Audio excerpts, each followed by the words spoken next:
All right. So we are kicking off the Mother Lab with Lauren Hernandez as our first guest. It was actually after the interview with her that Bryan turned to me and put this idea of this very podcast in my head. So I think one of the things we asked her was which job is harder, mom or Secret Service agent? And that really got some juices flowing. So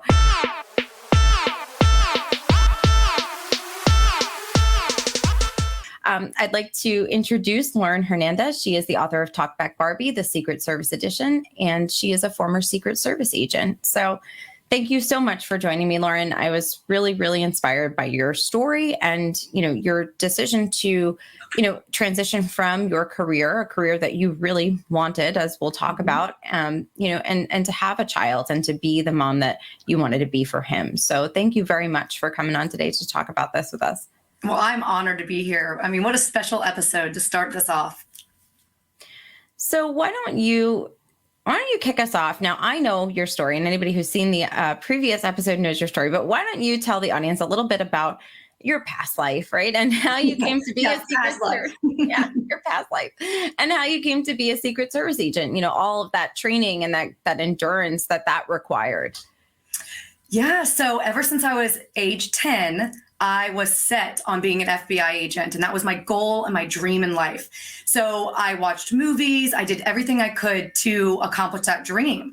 Well, when I graduated college, I discovered that you can't go straight into the FBI out of college. You have to have career work experience or military experience or something like that.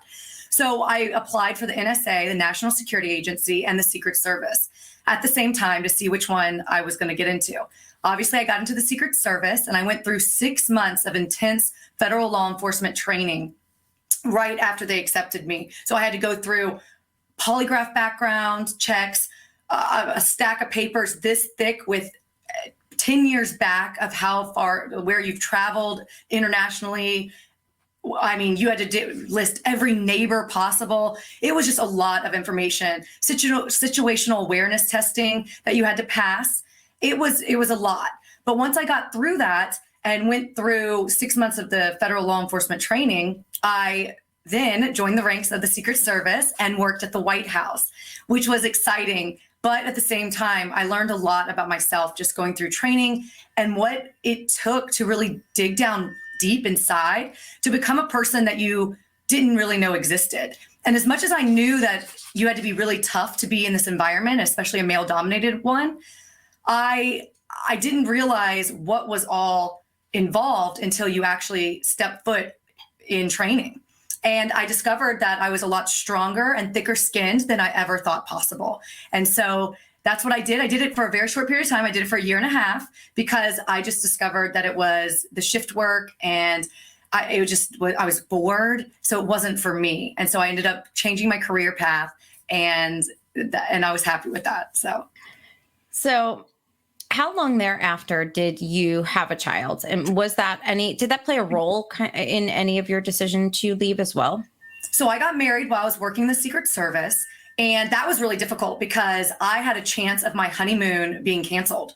Meaning if they called me in on my days off even though I had them scheduled, so I was nervous going up to that. Thank goodness I was super lucky and it was not canceled and I was able to enjoy my honeymoon. So I got married, but that was something that really deterred me from the career, is just being a newlywed, first of all. Mm-hmm. And I had my son, I think we were about 7 or 8 years married after I had him. So I wasn't in the Secret Service at all, but I knew I wanted to be a mom and I knew that that's what I was going to be down the road. And so when I started looking at this career path and what it would take to join the FBI and all the traveling I would have to do, and all the moving around you would have to do, because you move to different states and locations, you probably move it anywhere between 3 to 5 times and possibly more than that in your career.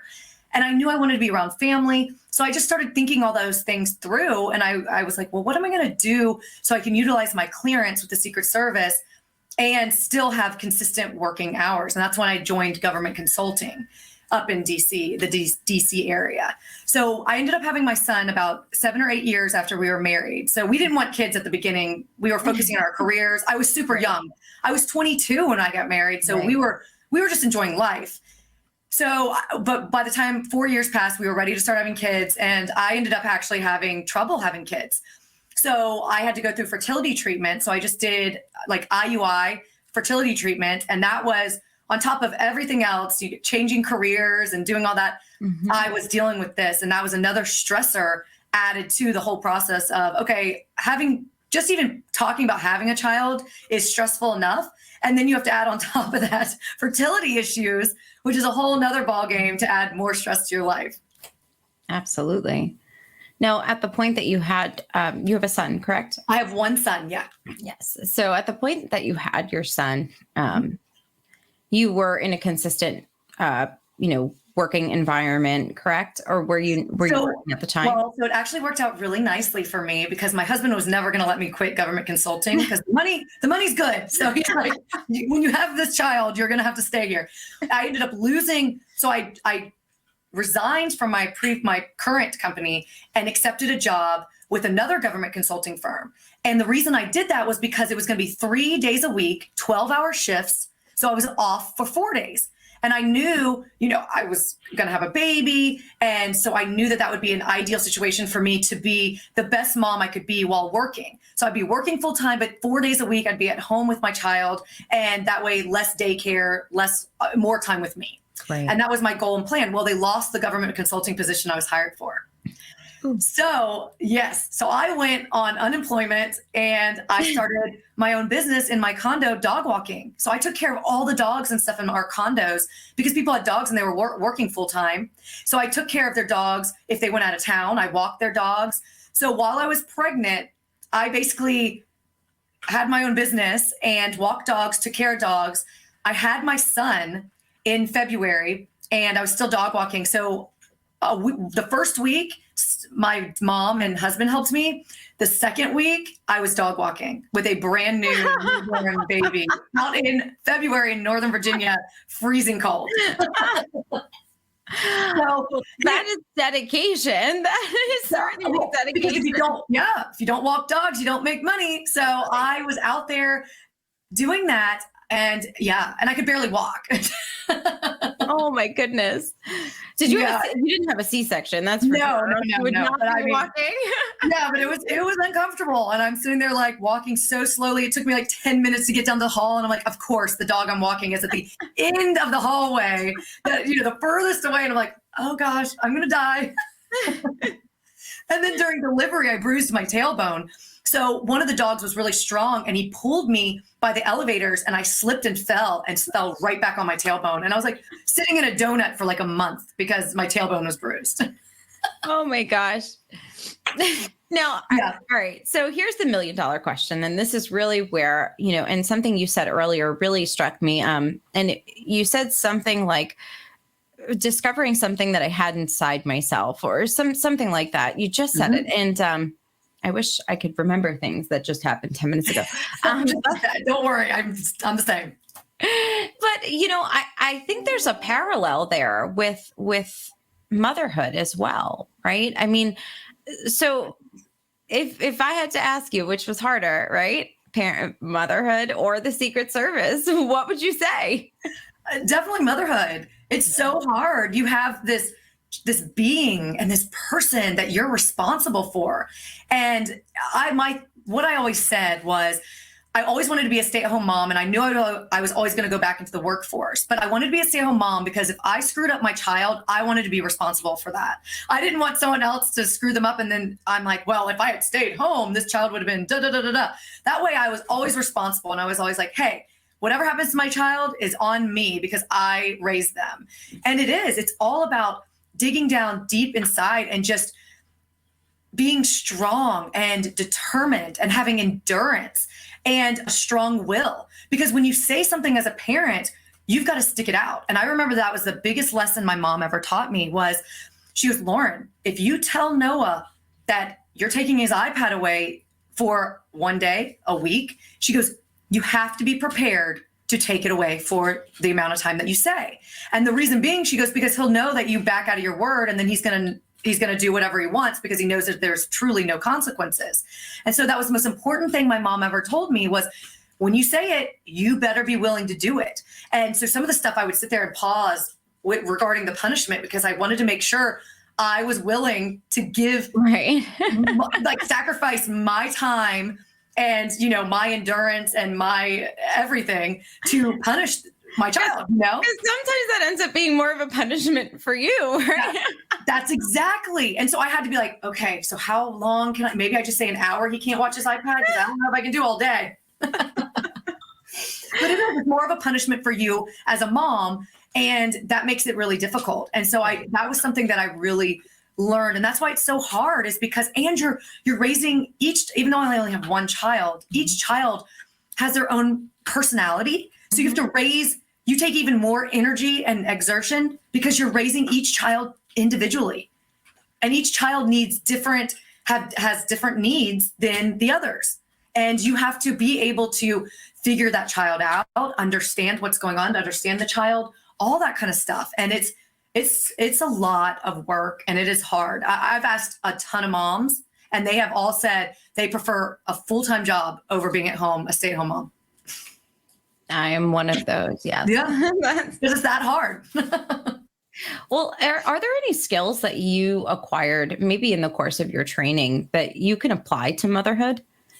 Oh my God, all of them, everything. Endurance, determination, strong will, the stress of being successful. Because while you're going through training, all you think about is, if I fail, I'm not going to graduate. And the same thing with a child. You think, oh my gosh, if I'm not successful in raising a normal human being, you're just thinking, oh my gosh, I'm going to mess up this world, and I'm going to mess up this one opportunity God gave me to raise this child, and I'm going to screw it up. And so there's all this pressure on you, just like during training. There's pressure every single day to do it really well, accomplish this, do that.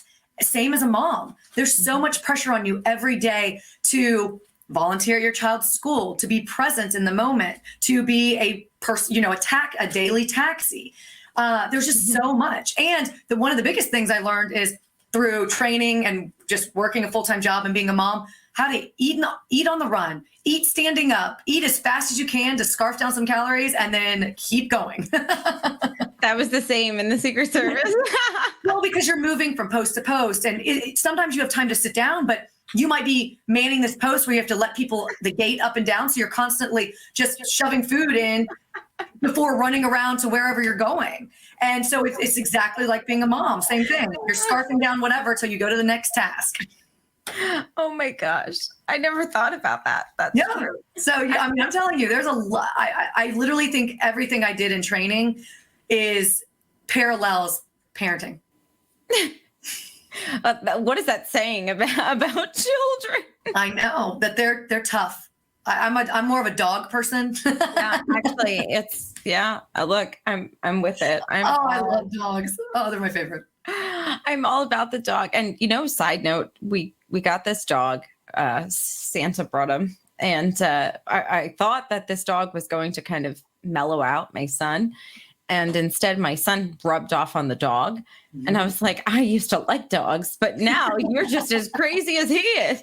No, right. Well, I love that because my son will chase our dogs all the time around the house with toys. So he's getting energy out, but he's also tiring out the dog, which I love, because both of them can be so annoying and so energetic that I'm like, tire each other out, and then we can all sit down and watch a movie. Mm-hmm.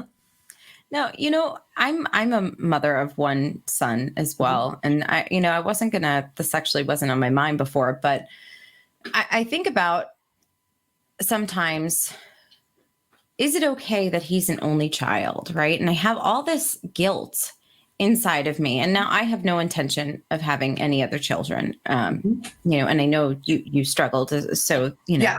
So, I mean, there's no accidents from here on out. Right. So I wonder, do you ever think about do you ever experience that guilt associated with having an only child? So my dream was to always have two. I always wanted two. I'm an even number person. I know that's a weird thing to say, but I like even numbers. Obviously, I only had one. I do struggle with that a lot because only children, they grow up a lot faster. They're a lot more mature, it seems, than children with siblings. And the reason being, well, that's not necessarily true. Usually the oldest of multiple siblings is very mature because they have to take care of the younger siblings. But from my observations, and these are just my personal opinions and what I've observed with my child, is in school, he does seem a lot more mature. I mean, he's a boy, so they're always immature, but he's more mature in the fact just because he's around adults so much. Yeah. And I'm always worried that he's going to think that the world revolves around him and it's all him because he gets all the focus. So he was never that great at sharing. He could share stuff at other people's houses, but at his own, he wasn't as good at sharing stuff because this is his personal space. Right. And so I always had to tell him, like, it's yours. It's not leaving this house. So I always worried about that. So I talked to a bunch of my girlfriends who are only children and friends of mine who are only children. They go, listen, it works itself out. They end up being extremely independent. They work this, and I've even asked him, I'm like, well, you don't really have a choice, but do you want a sibling? And he's always like, no. He goes, no, because I like my friends coming over and leaving because then I have to share my stuff. That's what he says. My gosh, that's what my son says. Yes. How old is your son? He's 8. My son is 7. Yes. Yeah. So it's the same thing. And so I worry and I'm like, well, is this going to make you a really selfish person? Are you going to know how to accommodate other people? So I do struggle with that, having an only child. Like I said, I talked to a bunch of parents who are or were or are only children, and you make it through life just fine, and you learn to deal, and you understand things, and it just, I don't know, I guess because that's all you know, you adapt. That's true. So I feel that's something I'm always thinking about daily is, oh my gosh, like, should we just adopt so he has somebody, he has to get along with? My husband said that to me the other day. I was like, I don't really want to have another child, but maybe like we should. I don't know. He's like, well, did you ever consider adoption? I was like, I don't know. I don't know if I could even handle that. I'm not sure. Well, and that's kind of how I am right now with how busy life is, promoting my book. I work part-time. I volunteer at my son's school on PTF. I mean, I'm just involved in a lot of different organizations and different things. And I like my life right now. And I feel like I can give my son the mom that he needs, but still take time for me, which I find is so important because it rejuvenates me and it makes me feel so good. And it makes me a better mom because I'm able to go and do book club and read books throughout the month and be part of a wine club and different stuff to where I'm doing things for me, but I'm also doing stuff for my son with flag football, soccer, all these sports you're taking him to, all these events you're taking him to at the school. So I do feel like I'm able to really balance things well right now. And I don't know how people do it with more than one because they're all over the place. And I'm like, well, one's even complicated. Some of the stuff lands on the same night. And I'm like, honey, you got to go pick him up. I'm going to drop him off. I'll do it with dinner. So it does. It gets hard. Yeah. Actually, I heard someone told me that it's easier to have 3 than it is to have 2. And I don't know why, but that's what I heard. I don't want to find out, though. It's not something I'm looking to test. No. My sister has 2, and she definitely said it was so easy with the first one. And then the second one came along. She's like, oh, Lord, what were we thinking? What did we do? And I have heard that the third is easier because by that point, it's just numbers. It's kind of like, what does it matter anymore? You've gotten used to the yelling and the arguing and all this and the constant noise. So once you just keep adding to it, it's kind of like, because I have friends with 5 and 6 kids and they're like, it just, you don't even notice anymore. That's why they're like, oh, friends come over to our house. Well, we'll take 12 kids over here because it doesn't matter anymore. It's just a number to them. Yeah. But I notice it because our house is always quiet because we have one. And then when he has friends come over, I'm like, whoa, the noise decibel just went up. Oh my gosh. Yeah. It's funny you say that. I have a neighbor on the block. She's got 3 and all the kids on the block, and I do worry about sharing too. I mean, same thing, everything you said, he does not know how to share. He'll keep his stuff inside just so that he doesn't have to. He's like, no, I don't need to bring anything. I was like, you sure you don't want to bring like a ball or, you're going to the park? Do you want to bring something? No, just keep it in my room because he doesn't want to share. I know. And so how selfish, but I got to tell you, I have guilt about leaving him with after I die. That's where my guilt comes from. Like, oh my gosh, he's going to be alone, who's going to be able to remember the stories about mom or, whatever it might be, and I think about my sister and And I'm like, oh my gosh, I couldn't live without her. But Yeah. before she was born, I was 7 and I was doing just fine. I really was. So You're like, I didn't need this addition. I didn't need I this don't know. complication. Right? I mean, I probably would have been just fine. I can't live without her now that she's here, but Right. if she wasn't, I guess it would have Right. been. And that's what I'm saying. I think Right. that's all they know. And so there's we know differently because I have a sister as well. So we know that bond. Right. But our sons don't know that bond. They don't know really what they're missing out on. So they're very content. And that's why I think that they just do fine and they're going to do great and it's not going to affect them at all. And I have noticed it's made Noah so independent, and he's so independent, and he is forgetful because he's a boy, but he just has a good head on his shoulders. And I know he has a good heart, even though he's very annoying and he tries to be really mean. I know deep down he has a good heart, and that's where all the punishment has to come in. Because it's like, listen, buddy, you made a bad decision. Like, I know you're a good person. Just, can you act on that? Can you do the right thing instead of making that bad choice? So, and that's the hard part. Disciplining is so difficult, and finding the right type of discipline for each child too. I've tried every type of discipline with him. The best thing is taking the iPad away. He learns the most when I take an iPad away for a day to a week. That's the biggest consequence. That worked. I really wish that worked for me. My son broke his iPad on Sunday, and he got angry at his iPad and talk about.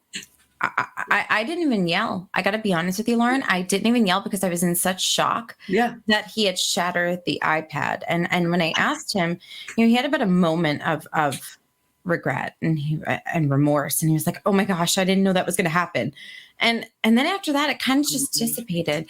And I looked at him and I was like, why did you smash it? And he said, the internet was loading too slow. And I was like, whoa. Do they understand we had dial-up when we were kids? I couldn't even believe what I was hearing or the way the tablet looked. And he hasn't had it. I'm sorry, not this Sunday, that just passed a Sunday, 2 Sundays ago. So he hasn't had it. Now, I mean, we can credit some supply chain shortages to the fact that I couldn't get one even if I wanted to right away. But, yes. But at the same time, I want him to feel it. And I got to be honest with you, he's not even feeling it that much. I think maybe one day he was like, I really wish I had the iPad for the car, because he likes the format of YouTube on the iPad, right? But he doesn't like it on a phone or anything else because it doesn't show you the recommendations. And I was like, I'm like, other than that, he's not feeling he's not feeling it. So at this point, I'm like, okay, if that doesn't work, what works, right? Like, it's about finding, like you said, finding what works.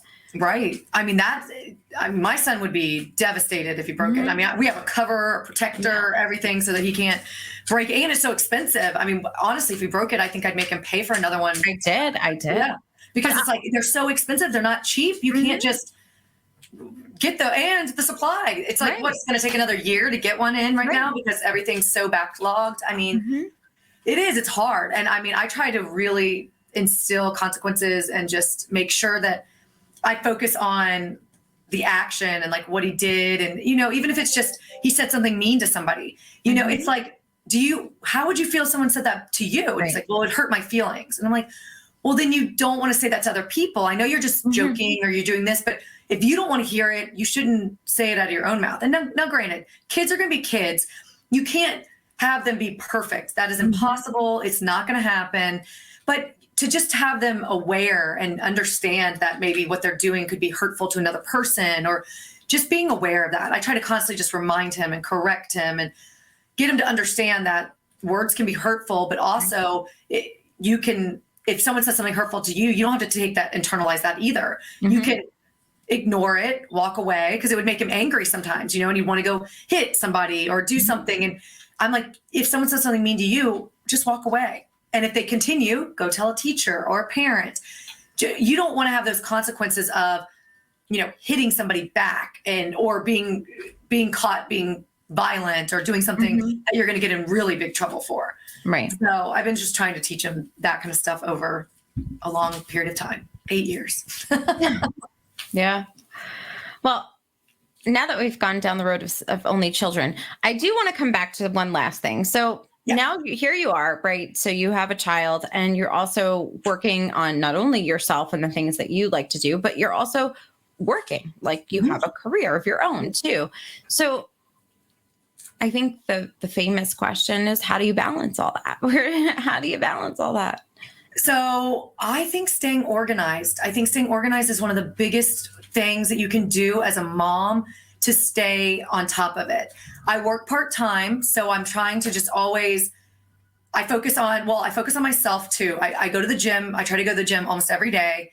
So I do that. Then I go to work, and then I come home, and I'm trying to, during the 2 hours I have before I have to go pick up my son from school, I really try to just get all the stuff that I need to get done during that time.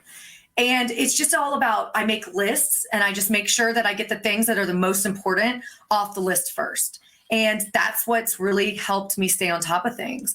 And then just balancing it. Like when my husband comes home from work, letting him entertain Noah while I can either go to watch my show upstairs just to have a little bit of a break, or I can clean up the kitchen, whatever it might be. That way we can kind of bounce things off of each other so that it makes it a little bit easier on you. Because when it's all on you as a mom, and then you don't take any time for yourself, you get so bogged down and so stressed out, and it's so difficult. And I also I try to let my son fail a little bit. And I know that's really hard as a mom, because my husband really struggles with that. He does not want that to happen at all. And I was like, well, he's in elementary school. If he turns in his homework late, they get deduct 5 points automatically. And so I try to teach him, when you do something and you procrastinate on something, there are going to be consequences. And when he gets to middle school, they actually dock you. If it's late, it's a 50% right there, even if you get 100 on the paper. So these consequences are good ways for the kids to learn, hey, I do need to start remembering my homework. I do need to start remembering this and that, and not being such a procrastinator. Now, it hasn't changed my son at all, because he is still a huge procrastinator. But I also try to constantly nudge him and remind him, hey, did you do that homework yet?